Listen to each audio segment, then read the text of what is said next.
ഒരു തൈ നടാം കൊച്ചു മക്കൾക്കു വേണ്ടി, ഒരു തൈ നടാം 100 കിളികൾക്കു വേണ്ടി, ഒരു തൈ നടാം നല്ല നാളേക്കു വേണ്ടി.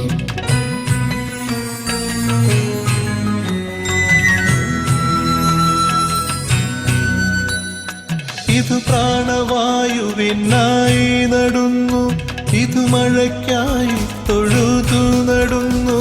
ഇത് പ്രാണവായുവിനായി നടുന്നു, ഇത് മഴയ്ക്കായി തൊഴുതു നടുന്നു.